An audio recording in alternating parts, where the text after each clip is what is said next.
Olá, amados, graça e paz a todos. Hoje trazendo um vídeo com o tema dízimo no Novo Testamento, né? Vamos trabalhar um pouco esse tema, conhecer se o dízimo era só para o Velho Testamento, ou se de fato ele também se aplica no Novo Testamento, como ensinado aí por muitos, né? E a gente já começa se questionando, né? Se é bíblico o dízimo no Novo Testamento. Você já viu lá no Novo Testamento alguma cobrança de dízimo? Se tiver, né? Até nem nas entrelinhas. Então é isso que nós vamos ver. Primeiro a gente vai procurar entender o que é o dízimo no Velho Testamento. O dízimo no Velho Testamento é uma obrigação dos judeus, né, de contribuírem. Qual o objetivo do dízimo no Velho Testamento? O objetivo do dízimo era sustentar a tribo de Levi. Quem era a tribo de Levi? É aquela tribo que ia prestar serviço no templo do Senhor. Ou seja, essa tribo prestaria serviços a Deus. Então as outras tribos de Israel, eles ganharam terras para plantar e colher, e delas sobreviverem.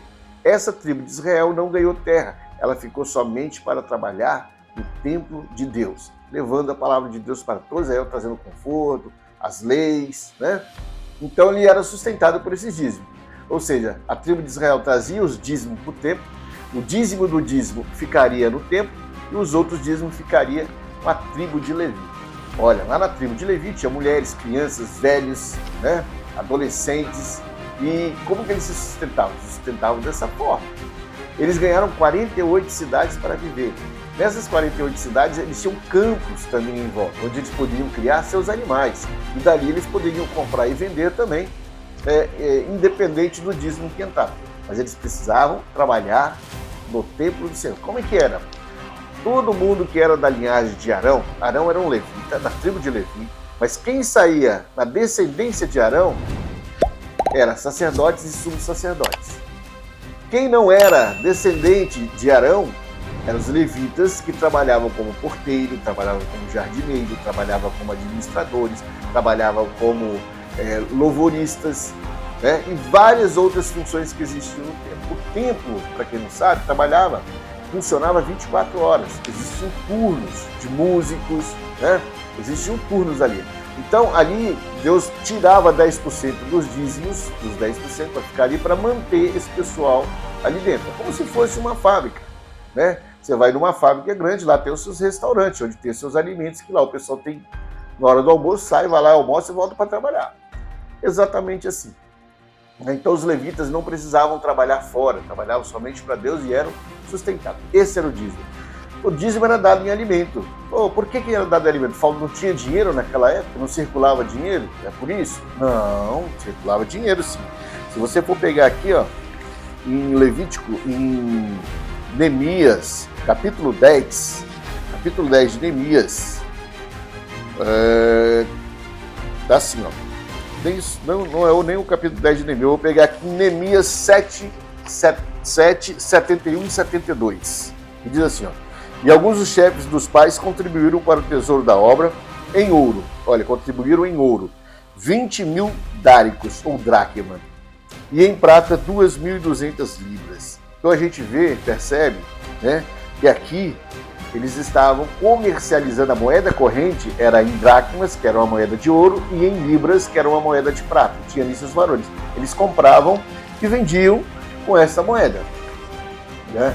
Então circulava dinheiro, né? Circulava dinheiro comercial, se comercializava, né? Podia ser vendido para outros, da própria tribo. Uma tribo plantava feijão, a outra plantava arroz. Eles comercializavam dessa forma. Ou comercializavam com outros países que faziam fronteira ali, eles podiam comercializar também, né? Então circulava dinheiro, mas o dízimo era dado em alimento. Por que o dízimo era dado em alimento? Porque Deus queria provar para os israelitas que era ele que sustentava toda a nação. Era Deus que ia prover a sustentação daquele povo na terra prometida, porque Deus disse que era uma terra que manava leite e mel, que produziria muitas e muitas coisas, e produz até hoje. Se você for lá no deserto de Israel, você vai ver plantações lá que você duvida, você colocaria em dúvida se aquilo poderia existir lá de fato. E Deus provém alimento para eles até hoje. Muitos não acreditam, mas está lá, é só pesquisa, não precisa ir em Israel. Busca aí na internet, né, a agricultura lá de Israel do deserto. Você vai ficar abismado com o que eles têm lá. Então é Deus sustentando aquele povo ainda. Os judeus eram obrigados a dar o dízimo, porque estava na lei, eram obrigados a dar o dízimo, né? E quando Cristo chegou, quando Cristo veio ao mundo, como é que ficou? Quando Cristo veio ao mundo, ele veio para quem? Ele veio para o que eram os seus. Quem eram os seus? Os próprios judeus. E ele pregou os judeus, mas os judeus os rejeitaram. Vim para o que eram os meus, e os meus o rejeitaram, e os seus o rejeitaram. Então, quem aceitou a Jesus naquela época, ficou debaixo da graça de Deus. Pelas graças são salvos, mediante a fé, isso não vem de vós, é dom de Deus. Então, quem aceita Jesus, fica debaixo da graça. Quem não aceitou Jesus, como os judeus até hoje não aceitaram, estão aguardando o Messias dele, está debaixo da lei, continuam debaixo da lei. E muitos hoje dizem que o dízimo passou do Velho Testamento para o Novo Testamento, baseando-se em Mateus 23, quando Jesus cobra dos fariseus, que são judeus, né? É assim: ai de vós, mestres da lei, fariseus, hipócritas, pois vocês dão o dízimo do hortelã, do endro e do cominho, mas têm negligenciado os preceitos mais importantes da lei, a justiça, a misericórdia e a fidelidade. Então Jesus está dizendo que eles dão dízimo, e deveriam continuar dando dízimo, né? Mas teriam que ter justiça, misericórdia e fidelidade, não podiam negligenciar isso. Então Jesus está ensinando que o dízimo continua, não, ele só está cobrando do judeu, que está debaixo da lei, que cumpra com as suas obrigações do dízimo, porque é lei. E nós estamos debaixo da graça. O judeu está debaixo da lei e nós estamos debaixo da graça. Então Jesus não está instruindo, né, que o dízimo seja passado para as igrejas. Pelo contrário, o apóstolo Paulo, em 2 Coríntios, capítulo 7, versículo 9, ou versículo 9, capítulo 9, versículo 7, diz assim, ó: cada um dê conforme determinou o seu coração, não com pesar, ou por obrigação. Você não vai dar por obrigação, pois Deus ama quem dá com alegria. Então, quer dizer, o Novo Testamento te instrui a ofertar com o coração, né? Com aquilo que você acha que tem que dar. Você tem que contribuir? Tem que contribuir, porque a igreja necessita, a comunidade necessita. Pastores precisam receber, tem pastores que cuidam de pessoas, né? Tem um papel fundamental na sociedade. A igreja tem um papel fundamental na sociedade. Pastores precisam ser remunerados. Não pode ser aquela remuneração que às vezes você acha por aí, 30, 40, 50, 60 mil pastores recebendo. Aí não, mas ele tem que ter uma remuneração que dê para ele sustentar a sua família, manter seus filhos na escola, instruir os seus filhos, profissionalizar os seus filhos, né? E ter uma vida tranquila, como muitos têm aí, né? Como a maioria tem, né?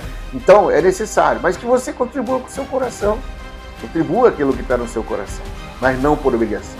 Muitos pastores dizem que se você não devolver o dízimo, você está roubando a Deus, baseados em Malaquias 3. Malaquias 3 não fala isso, Malaquias 3 não fala nada disso. O povo questiona a Deus, em que te roubamos? O povo pergunta a Deus, e Deus diz para eles: vós me roubais dos dízimos e ofertas. Por que Deus fala que eles roubam no dízimos e ofertas? Primeiro, porque o dízimo era obrigação de dar. Então, se você roubar o dízimo, né, você está roubando a Deus. Segundo, a oferta não é obrigação. Então, ninguém pode roubar a oferta se não é obrigação, se é voluntário. Como é que eu vou roubar se é uma coisa voluntária? Ele dá se quiser. Então, eu não posso estar roubando. Então, quando você conclui isso, o que você imagina? Imagina o seguinte: estava entrando o dízimo e entrando a oferta. Alguém estava desviando essas contribuições. Aí é diferente. Aí passa-se a roubar dízimos e oferta.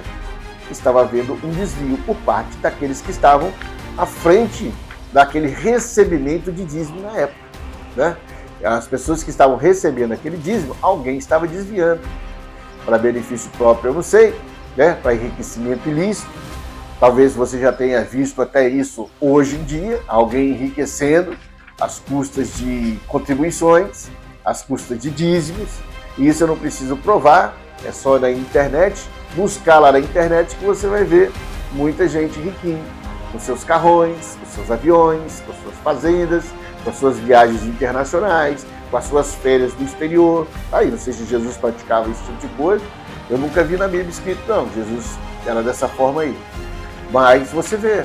Então, esta é a prática que estava se praticando em Malaquias 3. Mas isso ninguém fala, né? Só fala que se o pequeno não der, não contribuir, está roubando. É mais fácil passar a culpa para o pequeno do que assumir uma culpa do grande, de um desvio. Não? Então, coloca aí seus comentários, deixe seus comentários, né? Veja o que você pensa, o que você acha, e que Deus possa nos abençoar, em nome de Jesus.